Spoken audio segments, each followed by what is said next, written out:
In this video, we're going to be analysing Pure Storage, ticker PSTG. If you want your own stock analysed, throw that in the comments. We'll get around to it when we can. Now, to get straight into it, we're currently sitting around $34.50. We're up 20% on the day.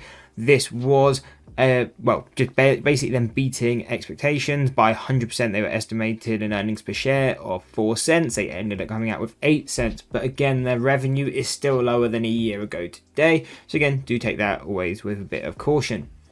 Now, what are key levels I'm paying attention to on PSTG? And I do want to put a bit of a disclaimer out, because if it hits the level we're going to be covering, I'm going to be trading it myself. So you can see where we have resistances above here. We got $35 and $35.75. I would be using this as a range of resistance. If we come into here, I am very short bias on the stock, and the reason for that, yes, earnings were good, yes, we're pumping on those earnings, but coming into this area, we are becoming very overbought. So what would be likely, even if we don't get a full-on reversal back down to statistical mean of around $26, what is likely to happen is at least a pullback, and that pullback should probably take us to about $30. And again, we're traders, we're not investors, so I'm looking, I can easily make the money on, a 2 to 4 point pullback. That's all I really need to look at. So it doesn't mean I'm not bullish on the stock on the long term, which a lot of the comments always are saying, oh, it's going to the moon. Again, I'm a trader. I'm looking at where's this stock going to be a day down the line, maybe a week down the line. And that's where I'm trying to find that opportunity. And to me, this $35 or above, again, I do expect it to start pulling back. And again, at a minimum, I would expect a move to this range, which would be $32.50 to around $33. So again, that's about $1.80 if we go from the lower level, or getting kind of the worser entry to kind of the worser exit. Worst case, we're looking at around $1.80. So that's the kind of moves I'm looking for. Again, once we get that kind of move, that's where I'd be moving my stop to break even. So again, even if we get that, we're not then going to be taking a loss on the trade. So just want to put that disclaimer out there, is if we do hit this range, so $35 or above, I am most likely going to be taking a position on it in my own account, short bias. Now, again, at the end of the video, I'll go through how I'm going to trade it if you're interested in that. But for now, we'll cover the rest of the levels. So again, we talked about these resistances. If we break above $35 or the $35.75, we don't really have any more resistances from a standard deviation perspective. So one way we could always look to do is go onto a max term time frame, and we can see then we do get one more resistance, basically at $36.70. Again, this is going to be that all-time high, so I usually like to dot these out. So if we do get a move to there, I want to be paying attention to it. So considering that is our all-time high, we may potentially take a tiny bit more of a short position if we did come into this level, because again, we don't expect to sustain above that level. But again, always possible that we do, so we will be taking the defined risk strategy. Again, we will go through that at the end of the video. Now, if we did break that, we can get some more resistances on this longer-term time frame. But again, to me, the sweet spot is always going to be that 6-month to 1 year chart. Once you start going this far out, usually the levels are just very rare that we go and hit them because they're so wide. But even if we do, I don't find them as accurate as those shorter term timeframes, just as a heads up. But if we do go higher, we have $39, $45 and $51 to be paying attention to as resistances if we go higher. And again, if you're a long bias trader, you want to be holding through these kind of overbought areas. Those could be used as targets. So those are resistances to be paying attention to. Now, what are going to be those key supports that I would also want to be paying attention to? And again, for me, if I'm trading this short bias, these are going to be targets. So we've already stated the 33.30 and the 32.50 as support levels. If we start breaking that, I'm then paying attention to $30.85 down to around $29.80. Again, this one's a bit wider, so it depends if you want to use it as a range or individual levels. The way I usually trade it is, again, I'll lock in a bit of profits in this range here. And then once we break the first kind of range, then I use them as individual levels. So I'll take a bit more profit at this level, a bit more profit at this level. And again, if we continue lower, we have more supports at 28.40, 27.25. So again, to me, I'll lock in more profits there, more profits there. And to me, this is usually when I'll get completely out of the trade, stop being short bias. And the reason for that is we are coming down to fair value. which is going to be around $26. But again, a lot of the times you do get kind of a bounce after a big trend move off this first deviation. So usually I like to be out once we come back to retest this level. So to me, again, my final target on these short moves will be $27 to $28. So again, those are key support and resistances. That's the overall analysis if that's what you cared about. Now, if you want to go through how I'm going to be trading this, we'll go through that now. So again, like we said, I'm short bias $35 and above. How am I looking to trade this?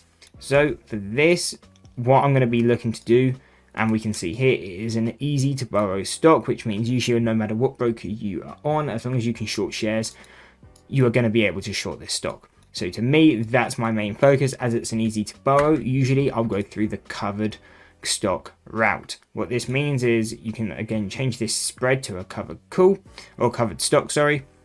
And then again, you can pick your expiration for this. Usually I'll go 15 or 50 days out, but usually if it doesn't work in 2 weeks, it's probably not going to work at all. So we can just go for a 15-day out expiration. Again, if it's those bigger moves, you have the GameStop, the AMC moves where they, moved hundreds and hundreds of percent. For those, I will usually give it a longer time frame, just again because we know it's basically going to pull back, so we can allow the trade and we can tie up our money in that trade if it's more likely to work. So again, if we're looking at those massive movers, probably 500% plus, then we'll look out for those longer expirations, give us a bit more time to be successful in that trade. But in this case, relatively normal mover, so 15 days out. Again, if we don't get the pullback by then, I would rather use my capital elsewhere and just kind of take that loss nice and early. So again, we're sitting at $34. To me, I'll be waiting till we hit $35. So my main focus is going to be on this $35 strike. Again, 15 days out, so 16th of June expiration, $35 strike. Now, how I look to trade this is by going over to that $35 strike and then looking on the call side. And then I'll be looking at this bid value. So what this will do, and I'll show you now, is if we left click the bid, what this will do is sell 100 shares and we will buy the call. So what this will do is, again, we're shorting the shares. That's why we needed it to be easy to borrow, but it will define our risk by us buying a $35 call. It means if it goes at or above $35 coming into expiration, again, it will buy those shares. So even if there's a short squeeze, again, we're protected because we have the shares to buy. So again, it gives us that defined risk. If it's above $35, we take our max risk. If it's below $35, then we're most likely going to be in the money. And again, to see how this acts, we can go to analyze trade. We can delete this, and again, this is what it's showing us. So right now, it's going to cost us about $190. That's going to be our max risk, no matter how far it goes against us. If the shares went up to $100 a share, wouldn't matter. Our risk is going to be $89 as it shows down here. Now again, if it starts going in our favor, let's say if it goes down to $30, then you can see we would be up around $310. And again, if it kind of goes to our final target of around $26, we would be up $700 for each $190 of risk we take. Now, we're not going to be paying actually that expensive for it, because the closer this gets to our strike, the more we're going to get in credit. And usually I will put this out as a limit trade, because again, you can send this out as one whole trade, and that's why I like doing it like this. So it only fills when it hits your ideal entry. And what I'll do on this is probably say about $150 of risk. So what that means is we're looking at a credit of $33.50, which this now means is our max risk is going to be $150, and obviously our upside is basically unlimited until obviously the stock goes to zero, which is not what we're looking to trade to anyway. So we can see obviously max risk 150 if it starts going in our favor. You can see now if we hit $30, we're now up $350, and if it hits our target of around $27, we're going to be up around $650. If it goes to around 25, you're going to be up $850. So that's why I like this strategy. You get that defined risk, $150. We can't lose more than that. But if it starts going in our favor, then obviously there's good upside. So again, it's always paying attention to what are our targets. In this case, our first target is going to be around $33. You can see on here, it says we will be up $50. In an actual fact, if we're doing that, say this week, next week, that will be up a lot more because we're not coming into expiration. That call will still have value. So again, you'll actually be up more. But this is absolute worst case. If on the day of expiration, you're at $33, then you would still be up $50. And again, what was our next target? And just to show you what our targets were, so we had that range $33, $32. If we break that, we're then looking at around $30 to $29. So again, we can go through what would our profit be around that $29 range or $30 range. We can do about $30.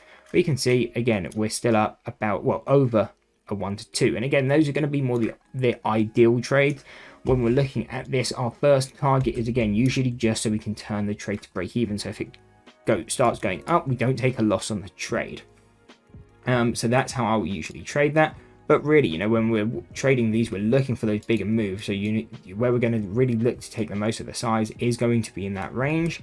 And if we did break that again, probably get out the final of it in this range here. So again, it's not always about how much will you be up at your first target.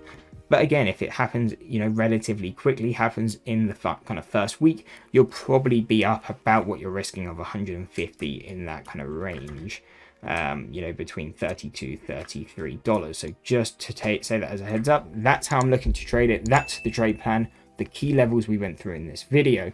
Thank you for watching. If you enjoyed the video, you will probably enjoy this video too.